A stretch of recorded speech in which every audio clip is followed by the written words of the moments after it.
Smith to do an intro. What I'll do is I'll shut my video. We're recording now, so what will happen is I'll shut off my video and audio, and then when I disappear, Mr. Smith will be like, "Hi, welcome to the Mr. Smith Show. We're online this year, first show of the season, blah, blah, blah." And then you guys will just kind of start asking questions. And, we got. Yeah, I'll ask you to introduce yourselves. Yep. We got time. And we'll go from there. Yep. We got some good time here to do this. So, take your time. We got time to do both still. So I'm going to shut off my audio and video right now, and then I will switch it over to speaker view, and it's going to be good. Great.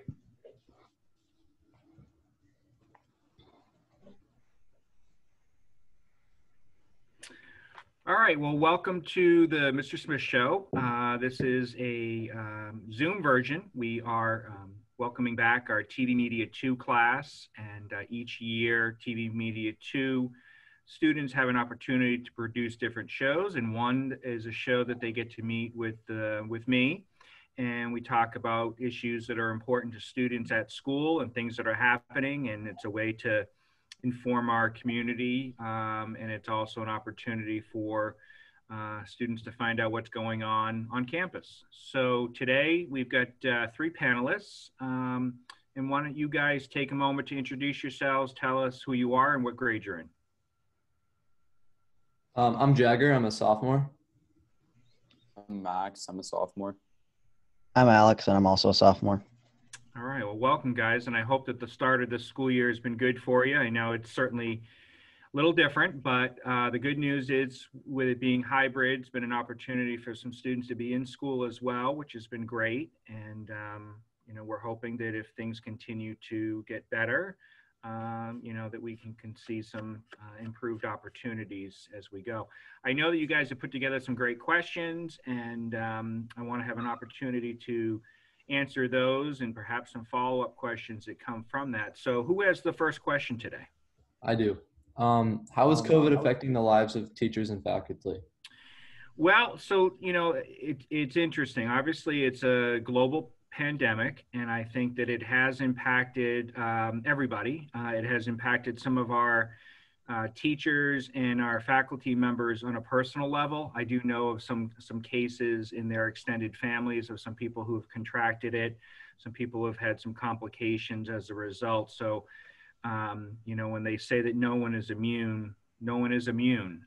We've been pretty fortunate as a community that we haven't had any direct people impacted, but we've certainly had extended family impacted, and we've also then had to do some contact tracing, which is a phrase probably prior to COVID that none of you ever heard of or had a need for, but now it's become a new part of our vocabulary. And I think it's also impacted us in the way that we teach, right? Obviously in how we're delivering instruction today. So it's impacted our lives greatly, not only from what teachers and faculty do.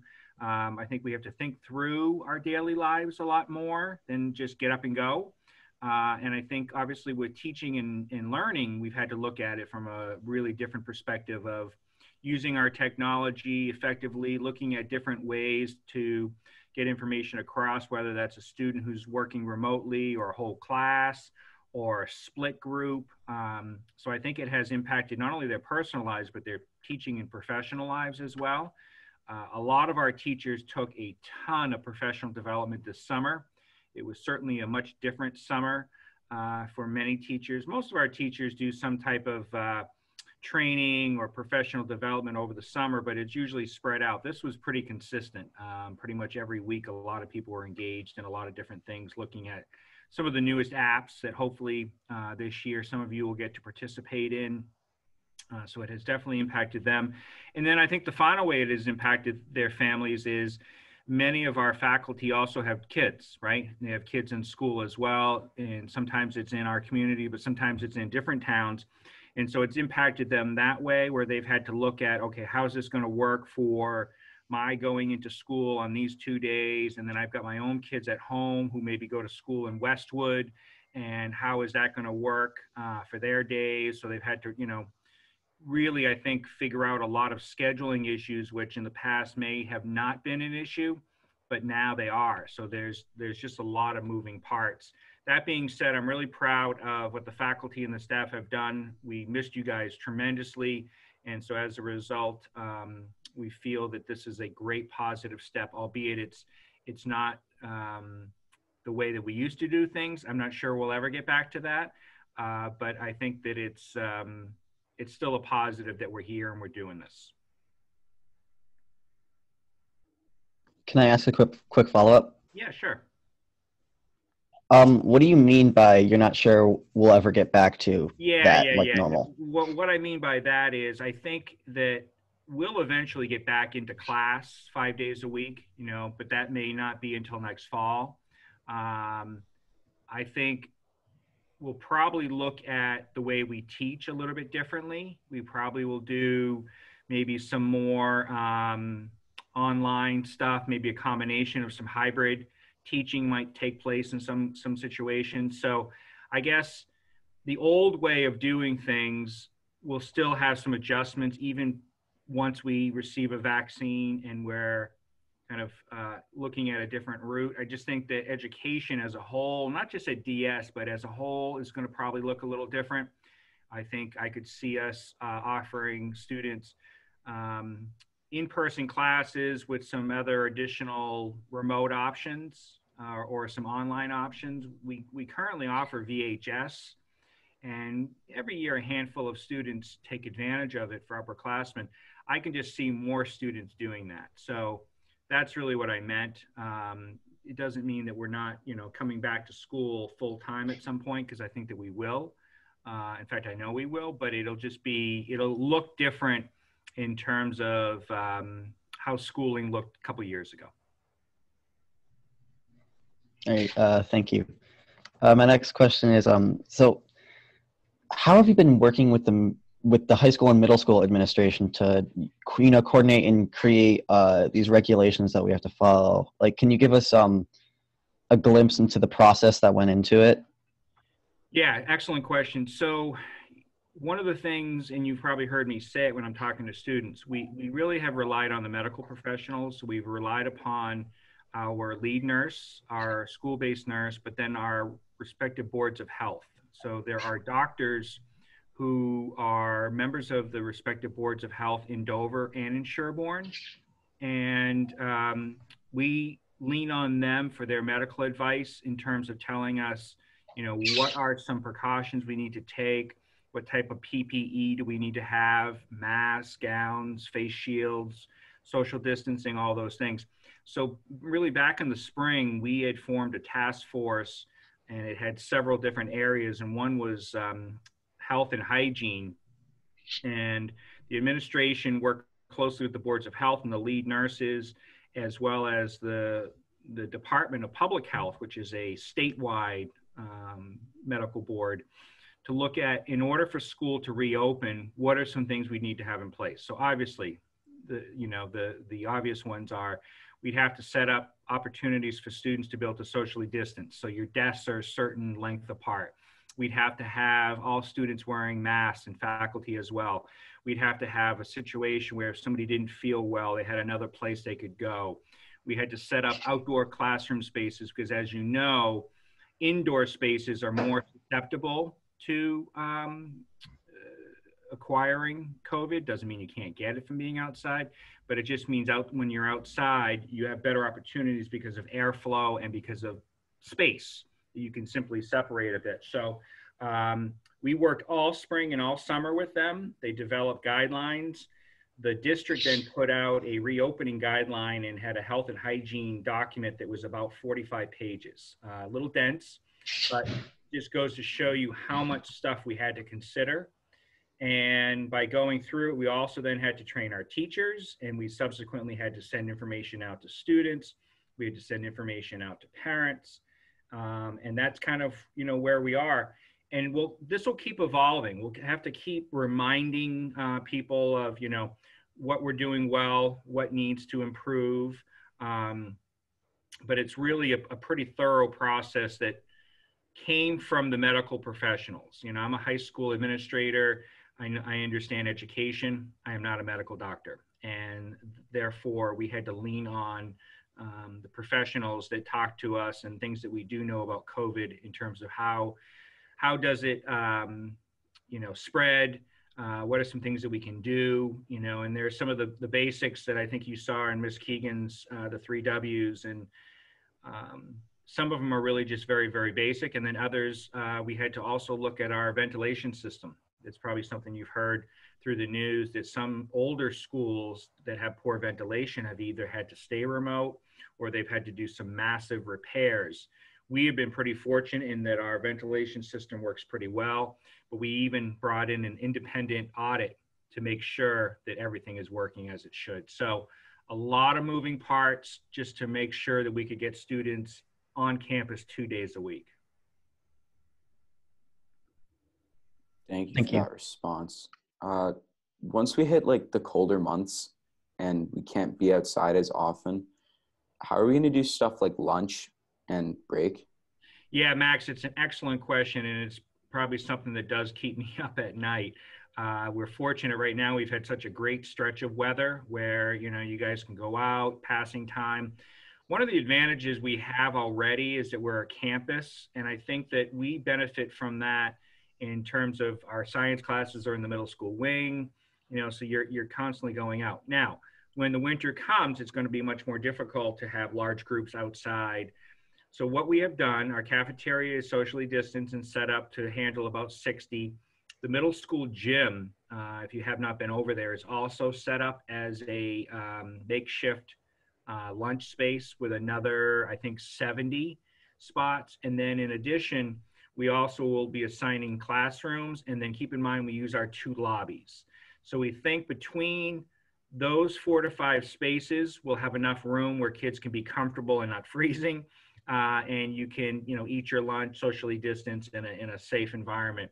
That's one of the things we had to think of too. We knew the first couple of months would be nice and warm, and it really wouldn't be right there, but over the horizon are some much cooler temperatures and some inclement weather, which I think even Monday we're looking at having some rain. So that for the underclassmen will be a test of, where we're going to get kids to go. So the outdoor facilities that you've seen set up really bought us some time. And then that time allows us to figure out other spaces.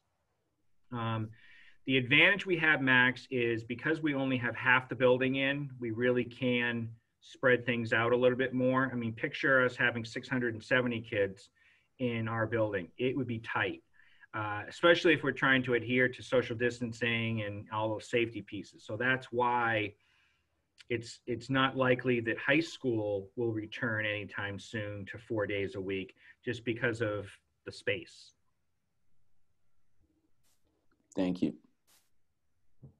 Another question. If for some reason a teacher or anyone on faculty tests positive, how will that affect their students and other faculty and just the students as a whole? Yeah, it's an excellent question. So getting back to that phrase, contact tracing.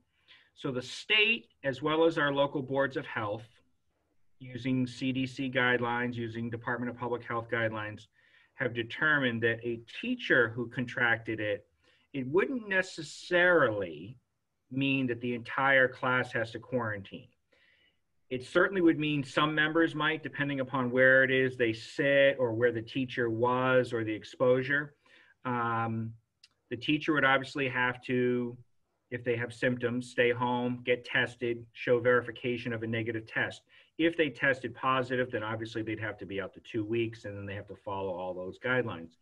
We then would notify students and their families that we had a teacher who tested positive, and we would then recommend that students in those classes all get tested, but in the very least, those who are close contacts, meaning in the peripheral, and it could be everybody, just depending on how the teacher conducts the class, would have to get a negative test in order to return or to look at symptoms. So that's why we're taking this so seriously, why our teachers are being really good. It's not easy teaching with a mask. I know it's not easy learning with a mask.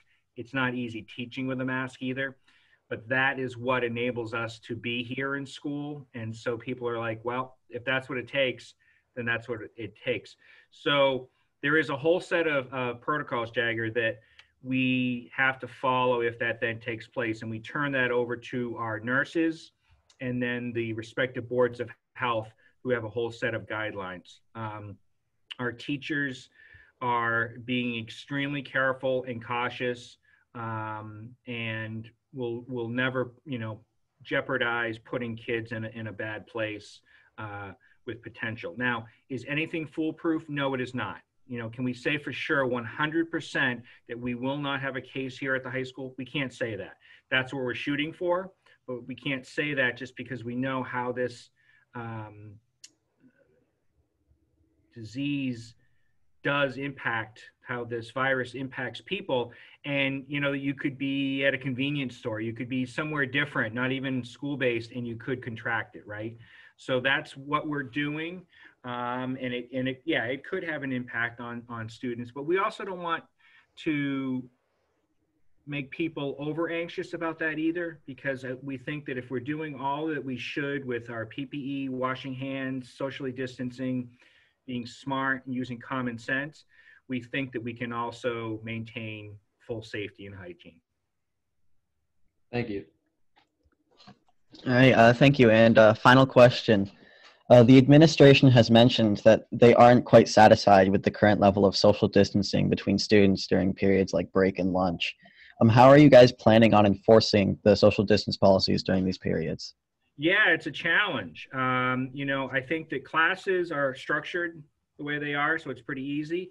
And students are creatures of habit. They like to congregate. I mean, you guys were you were sort of isolated from each other for months, and that was not easy. We're social beings, so we like to be in amongst our friends and peers and talking. I think it's constant communication with the students, making them understand that, listen, we're not trying to be a pain. We're not trying to make their lives miserable. We're not trying to be a nag. Instead, we're just trying to reiterate that it's when you have close contact for more than 15 minutes, that's when the potential for exposure is enhanced. So like just passing each other in the hallway and you're wearing your mask, incredibly low risk, extremely low risk. It's closer when during break and during lunch, because keep in mind during those times you're also eating, so that your mask might be off. And so that's why we're really trying to hit home to students that as much as you want to be close with your friends, you can still have opportunities to socialize, but you've got to be aware of your own personal space. What we've learned about this virus is it's the aerosols, right, that come from your nose and your mouth. And when you're eating or when you're talking, that's the greater projectile opportunities that exist for that. So we'll just keep reiterating. We will be sending something out to parents asking for, reinforcement at home, conversations, with students. I don't think it's going to get to a point where we need to do discipline, but if we had somebody who was obviously just disobeying that, then we would address it. And if they couldn't continue to do it, then we might say to them, well, then, we need you to be in a different place during break and lunch, or you need to eat in a separate spot, just because it's protecting everybody. So when you're wearing that mask, you're really protecting all your peers around you more so than you're protecting yourself. So we have really good students. We have good people here at DS, and we're simply just imploring people to do their best to socially distance. When you're eating in particular, you should be separate. So let's say it's a group of 8 kids and they're talking, and a couple kids are having a snack, they're having a breakfast sandwich, or they're taking a drink. You should take the personal responsibility of being one of those people who are eating and say, all right, I'm going to step away. I'm going to back up a couple more feet because I don't want to expose anyone, because a lot of times teens are asymptomatic, right? So you don't even know you have it. So there is no easy solution other than us consistently reinforcing it, asking people again and again, and then just asking people to sort of self-police it and help us out. And we think that if we do that, then we're going to be very successful, and we're going to remain in school. And if we can do that, I think that's great, because I think that's what students want. Students want to be in school. They want to be in front of their teachers. They want to be with their peers. They want to be playing sports. They want to be doing drama. They want to be involved with clubs. And the way that we do that are those small personal responsibility things, like stepping away when you're eating and your group of friends are talking. That doesn't mean you have to go, walk away. It just means you just have to recognize your own personal space and probably overcompensate by taking even a few more steps back than you probably think is okay. So that's kind of what we're going to do. We're not a punitive school. We have good students. We have very little discipline here. It really comes down to students understanding what their responsibility is.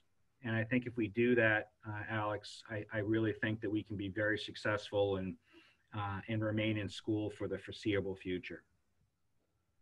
All right, thank you. That was very thorough. Thank you. Any other follow-up questions? I don't know. This is genuinely Has insightful. your experience been from the three of you? How have things gone for you? What's gone well? What's still a challenge? I think it's been really good. I thought that since we're going by grade, I thought the classrooms would still be crowded, but in every classroom it felt pretty safe. Yeah, and I appreciate you saying that, because we also kept classes out of interior rooms. We tried to use only exterior rooms that also have windows. We have kept our air flowing, throughout the day. So that's good to hear. And we feel like the hallways have worked. How have the staircases, the one-way staircases, has that been okay? That took me a little while to get used to, because I didn't realize it at first. And then somebody told me I was going down the wrong staircase, and I looked around and I was like, what, where? Yeah. Yeah, I had the same problem there. Yeah, with the signage. But it's like anything else. Then once you become accustomed to it, it's fine. And our reason for that is pretty simple. We felt like the hallways were wide enough. We felt like sometimes the staircases could get a little tight, and could be almost kind of brushing up against each other. And if you're still wearing your mask and your hands are clean, the risk is extremely low.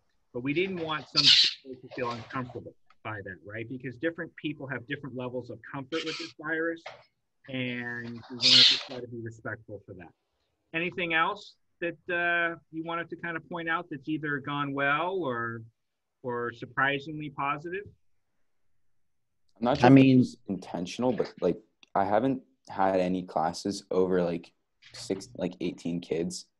Is that an intentional thing? It is. We also maintain smaller classes for that exact reason, Max, to ensure that there's sufficient space in each classroom. Some are a little bigger. Like, for example, you probably saw desks in the library. Our AP government classes, which hopefully someday you guys get the opportunity to take. It's a great class. Those are bigger, so we moved Mr. Bork's classes to the library for that reason, so that we could spread out more.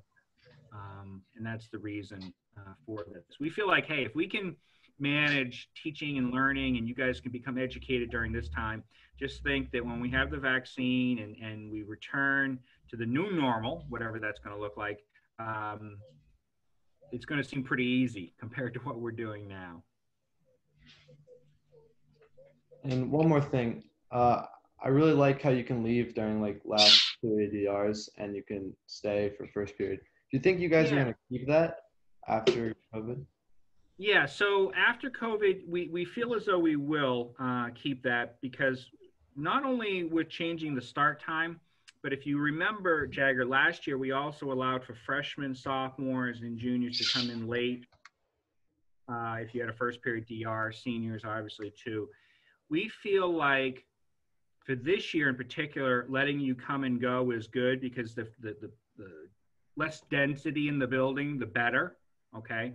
But we also felt as though from a health and just a well-being standard, if you can sleep in first period because you have a DR, why not, right? Start your day off a little more normal without the crazy pace, and also being able to, if you can leave early and get a ride. Sometimes freshmen and sophomores, it's a little harder, but certainly as upperclassmen, you can do that, because then you can get some things done. So we're trying to give you back more of your day, basically, and not just keep you here for the sake of keeping you here, but rather have some purpose to it. So if you've got class or you're getting extra help or whatever the case might be under normal circumstances, that's fine. So yeah, we're going to keep that in place, and we're going to keep allowing people to come and go. Right now, only the seniors can leave during the day. And that's going to stay in place too, even next year. So juniors won't be able to go, throughout the day, but beginning and the end of the day, definitely, because prior to COVID, we did all this huge change with start times, right? And I think there was a lot of concern from students, not so much on starting later, people like that, but they were worried about after school clubs and activities and sports and all of that. And this year kind of gives us an opportunity to tweak that a little bit because it's an abbreviated sports season. Clubs and drama are done a little bit differently this year. They're still happening, but they're just set up a little bit different. So we think that the silver lining to all this will be the fact that we'll be in even better shape next year when we return to a more traditional schedule. Listen, I want to thank you guys, and I'm really proud of how the student body has handled this. We know there's some areas for improvement around those breaks and lunches, but that being said, you guys have been fantastic. People have been adhering to the masks almost unilaterally. I have had to say very few times to somebody to pull up your mask. People are just doing it.